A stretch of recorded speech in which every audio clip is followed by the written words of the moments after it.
اللهم صل على سيدنا محمد يا رب صل وسلم دائما أبدا على حبيبي. کون سی چیز ہے جو آپ کو سب سے زیادہ اللہ یاد دلاتی ہے؟ وہ عبادت ہے دعا.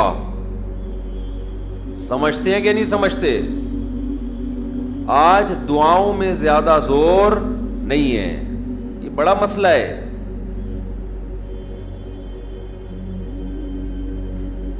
بھائی کچھ نہ کچھ وقت نکال کے ہاتھ اٹھا کے اللہ کے سامنے گڑ گڑایا کریں. آج ہم لوگوں نے دعائیں مانگنا چھوڑ دی ہیں. جب انسان اللہ کے سامنے دعا مانگتا ہے وہ اللہ سے باتیں کرتا ہے. اگر توجہ سے دعا مانگے، دعا ایسی چیز ہے کہ یہ اللہ اور بندے کا جتنا مضبوط کنیکشن بناتی ہے، اتنا کنیکشن دنیا کی کوئی اور عبادت نہیں بناتی.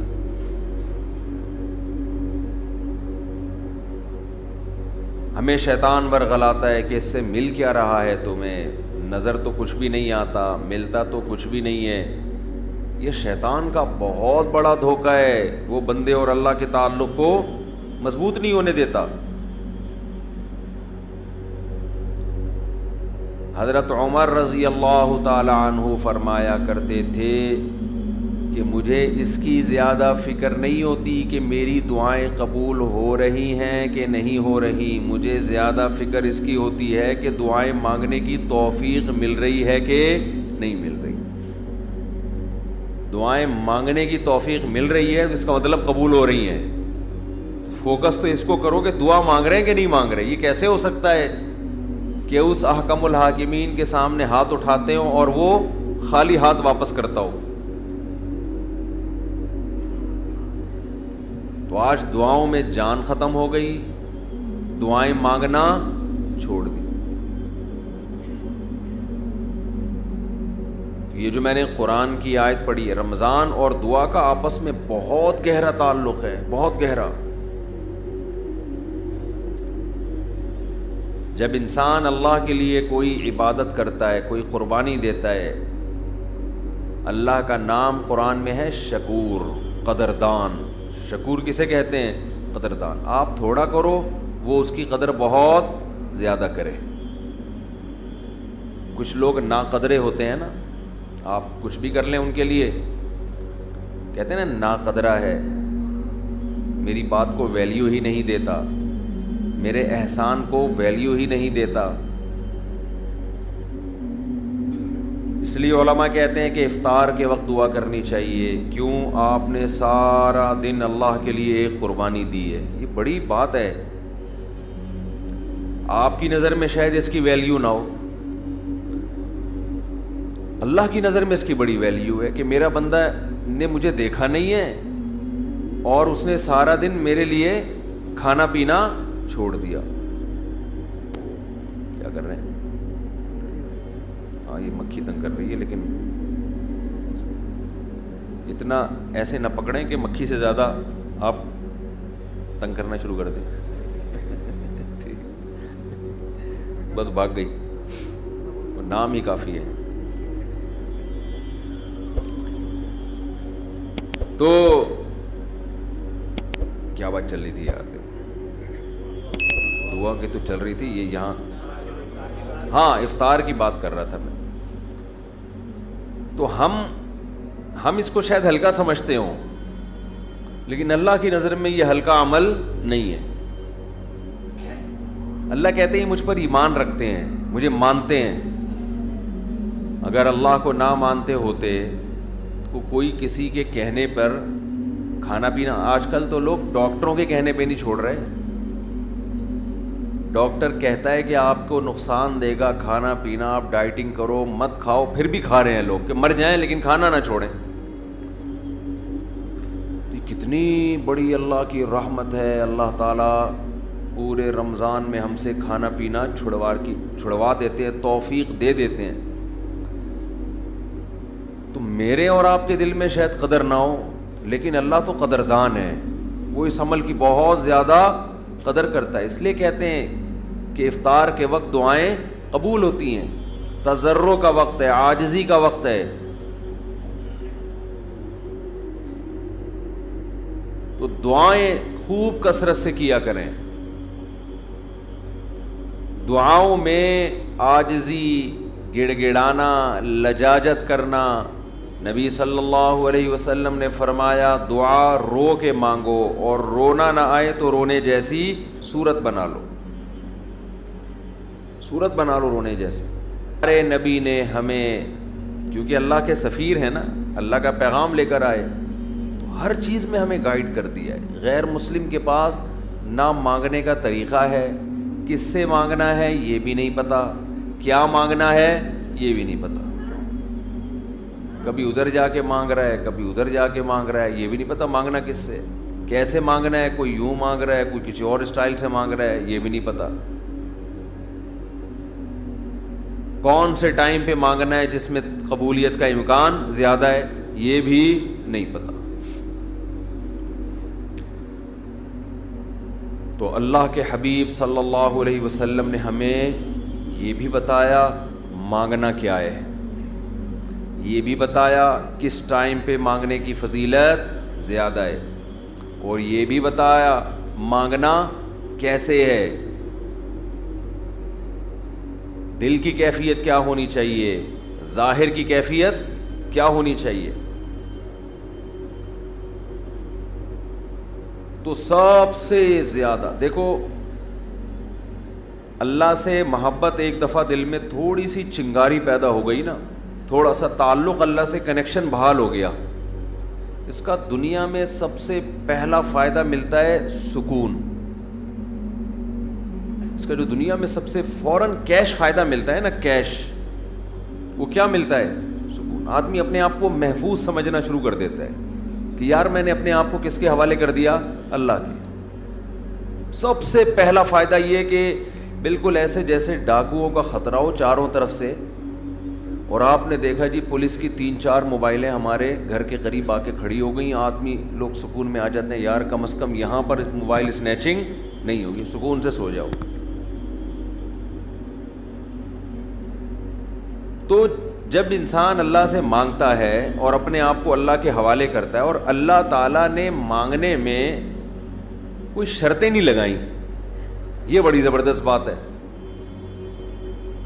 کوئی شرطیں نہ کہ یہ والے قوائف پورے کرو گے تو پھر مجھ سے مانگو، ورنہ تمہیں مانگنے کی اجازت نہیں ہے.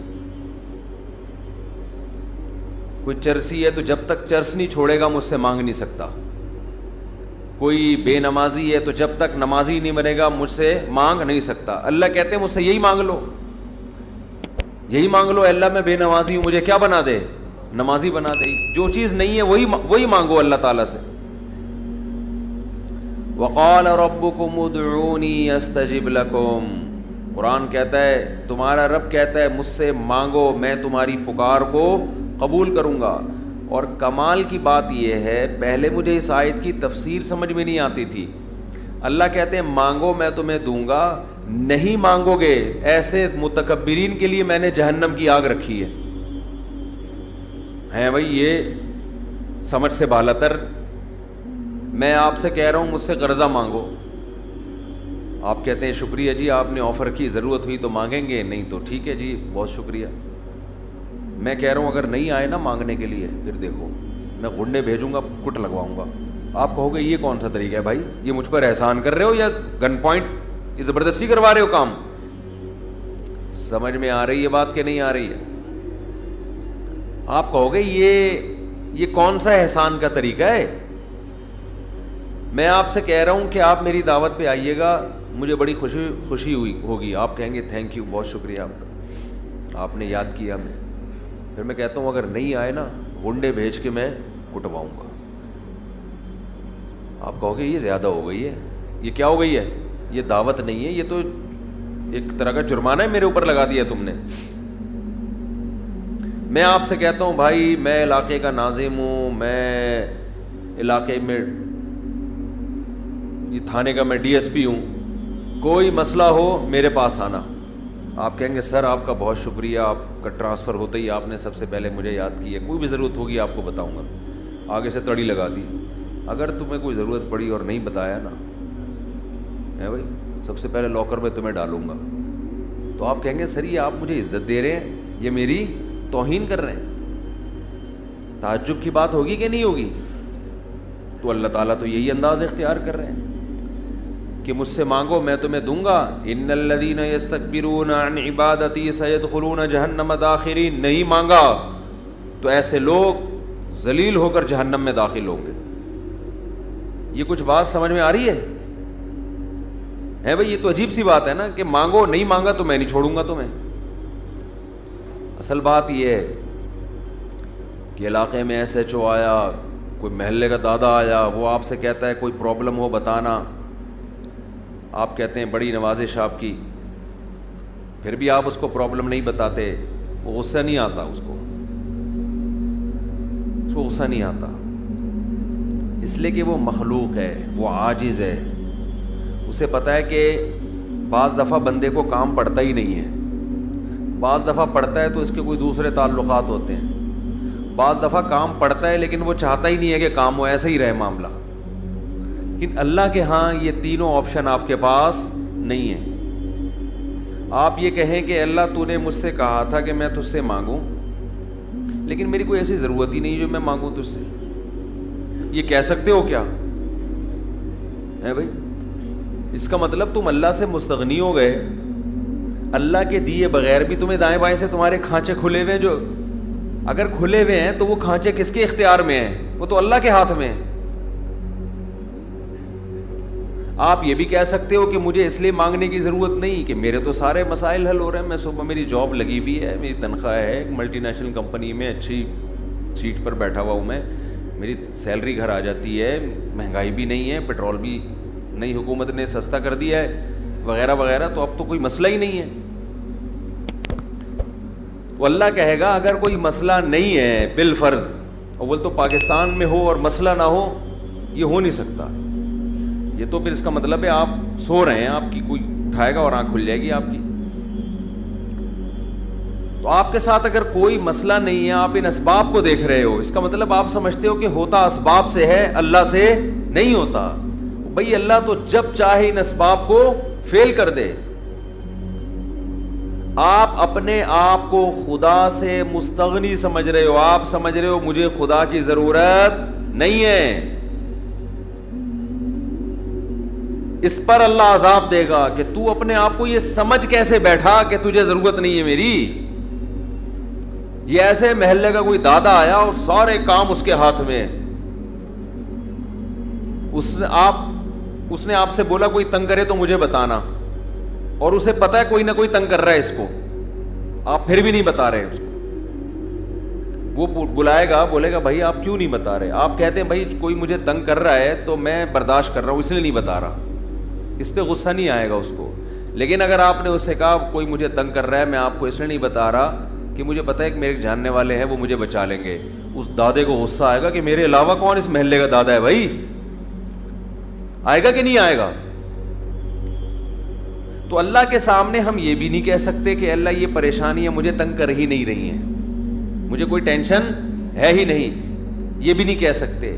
اس لیے نہیں کہہ سکتے کہ ہم انسان ہیں، مخلوق ہیں، اللہ کے ہاتھ میں سارے اسباب ہے، وہ جب پریشان کرنے پر آئے گا، وہ مصیبتیں دینے پر آئے، ہم میں سے کسی میں دم نہیں ہے کہ ان مصیبتوں کو اس کی توفیق کے بغیر برداشت کر لیں، یہ ممکن نہیں ہے۔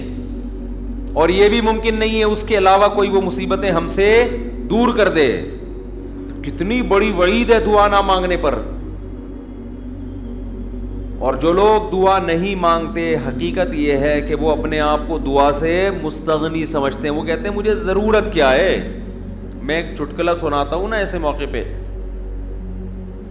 ایک آدمی اپنا گدھا بیچنے جا رہا تھا بازار میں، کسی نے پوچھا کیا کر رہا ہے، اس نے کہا کہ یہ گدھا میں جاؤں گا مارکیٹ میں لاکھوں کا بکے گا۔ کسی نے کہا کہ انشاءاللہ کہہ دے کہ اگر اللہ نے چاہا۔ اس نے کہا انشاءاللہ، یعنی اللہ نے چاہا کہنے کی کیا ضرورت ہے، گدھا میرے ہاتھ میں نسل اس کی اچھی ہے, مارکیٹ میں گدھے کی مانگ بھی ہے, گدھے مارکیٹ سے کیا ہو گئے ہیں, شارٹ. اگر وہ ہماری مارکیٹوں میں آتا, اسمبلیوں میں آتا, پتہ چلتا ہے یہاں مارکیٹ سے شارٹ نہیں ہے, ہول سیل کے حساب سے ہمارے یہاں. تو اب اسے لوگ کہہ رہے ہیں کہ بھائی بول دے اگر اللہ نے چاہا. وہ کہہ رہے ہیں اللہ نے چاہا کہ سب کچھ صحیح ہے, سب کچھ صحیح ہے. مارکیٹ میں گدھوں کی ویلیو بھی ہے اور انتظار میں بھی ہیں لوگ, تو منہ مانگی قیمت پہ بکے گا. اچانک کوئی مارکیٹ میں جب پہنچا, ڈاکو آیا, گدھا چھین کے لے گیا, یا اس گدھے کو بیماری ہوئی مر گیا, اب یہ خالی ہاتھ آ رہا ہے. اسی بندے سے رابطہ ہوا, اس نے پوچھا ہاں بھائی کیا ہوا؟ کہہ رہے انشاءاللہ میں گدھا لے کے جا رہا تھا, انشاءاللہ کوئی ڈاکو آیا, انشاءاللہ اس نے چاقو نکالا اور انشاءاللہ وہ گدھا مجھ سے چھین کے لے گیا. اب بات پہ کیا لگا رہا ہے؟ انشاءاللہ. اس نے کہا کم بخت جب لگانا تھا تو اس وقت تو لگایا نہیں انشاءاللہ, اور اب لگا رہا ہے. تو ہم پر جب مصیبت پڑتی ہے پھر ہم کہتے ہیں یار اللہ کہاں ہے؟ تو بھئی یہ تو مصیبت سے پہلے اللہ کو پکارو. جو اللہ کو نہیں پکارتا یہ اس کی علامت ہے کہ اس کی نظر اسباب پر ہے, اللہ پر نہیں ہے. وہ سمجھتا ہے یہ جیسے کافر اسباب کو دیکھتا ہے نا, وہ تو کہتا ہے خدا کیا کر رہا ہے, گاڑی کے ایکسیلیٹر پہ پاؤں رکھو تو گاڑی چلتی ہے, بریک پہ پاؤں رکھو تو رکتی ہے, تو اللہ کہاں ہے؟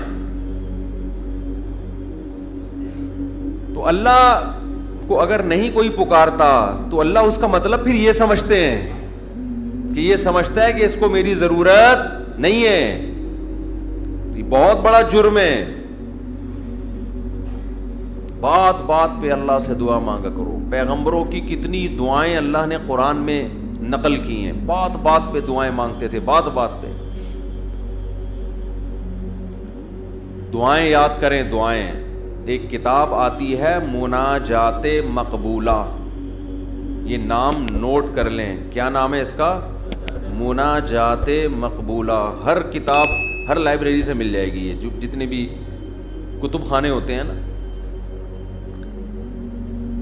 مولانا اشرف علی تھانوی رحمہ اللہ تعالی نے قرآن اور حدیث کی دعاؤں کو جمع کر کے ایک چھوٹی سی کتاب میں لکھ لیا ہے, ایک چھوٹی سی کتابچے میں جمع کر لیا ہے. قرآن کی دعائیں اور حدیث میں جو دعائیں, بہت جاندار دعائیں ہیں وہ. اچھا, دعا ایسی چیز ہے کہ جب جن الفاظ سے انسان مانگ رہا ہوتا ہے نا, وہ الفاظ بھی اس کے دل پہ اثر کر رہے ہوتے ہیں. تو انہوں نے بڑا شاندار کام یہ کیا کہ اب چونکہ دعائیں تو بہت زیادہ ہیں, ساری دعائیں قرآن اور حدیث کی آپ پڑھیں گے تو ایک ہی اتنی لمبی ہو جائے گی پھر. تو انہوں نے اس کو 7 حصوں میں ڈیوائیڈ کر دیا ہے. سمجھتے ہیں؟ ہفتے کے دن, اتوار کے دن, یہ یعنی 7 منزلیں بنا دی ہیں اس کی. اس کا ترجمہ بھی ملتا ہے, یعنی وہ دعائیں عربی میں اور نیچے اس کا ترجمہ. آپ بے شک عربی نہ پڑھیں, ترجمہ پڑھ لیں. وہ روزانہ کا معمول بنائیں. اس سے کیا ہوگا, آپ کو قرآن و سنت کی دعائیں یاد ہونا شروع ہو جائیں گی.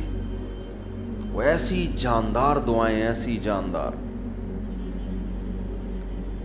ان دعاؤں میں آپ کو لطف آنا شروع ہو جائے گا, چسکا لگ جائے گا. کیسی کیسی دعائیں, دیکھو ایک پڑھ کے سناتا ہوں. اللہم قسم لنا من خشیتک ما تحول به بیننا وبین معصیتک. اے اللہ ہمیں اتنا اپنا خوف دے دے, ہمارے دل میں اپنا اتنا خوف ڈال دے کہ وہ خوف ہمارے اور تیری نافرمانی کے درمیان آڑ بن جائے. سمجھ میں آ رہی ہے بات؟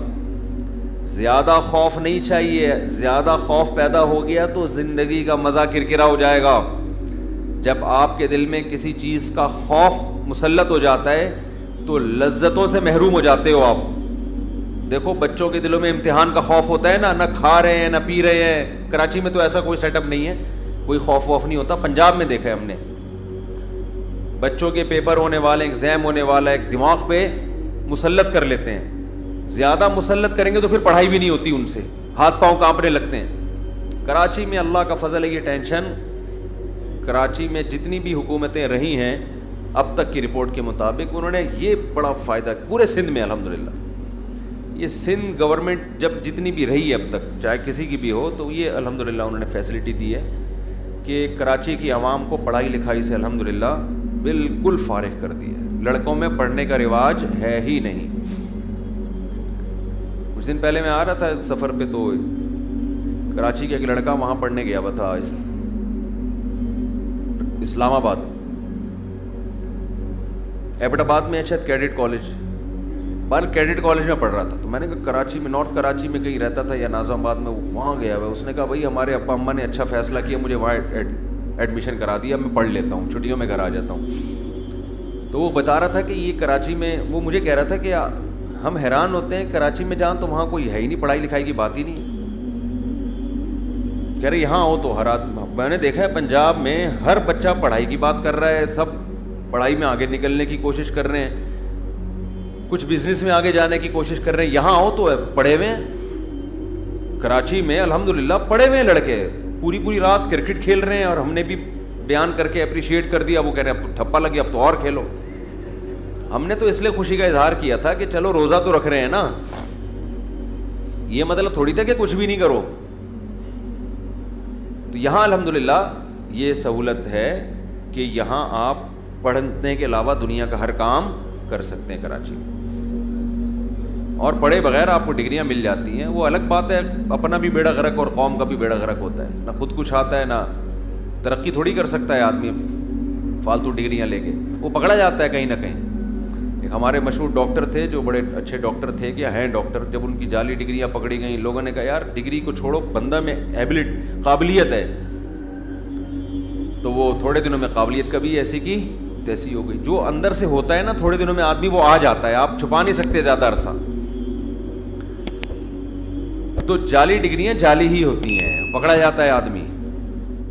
مفتی طارق مسعود صاحب کے بیانات سننے کے لیے youtube.com/مفتی طارق مسعود کو سبسکرائب کریں، اور اگر آپ لائیو ویڈیو کو کبھی بھی مس نہیں کرنا چاہتے ہیں تو سبسکرائب کرنے کے بعد بیل آئیکن پہ کلک کرنا مت بھولیں۔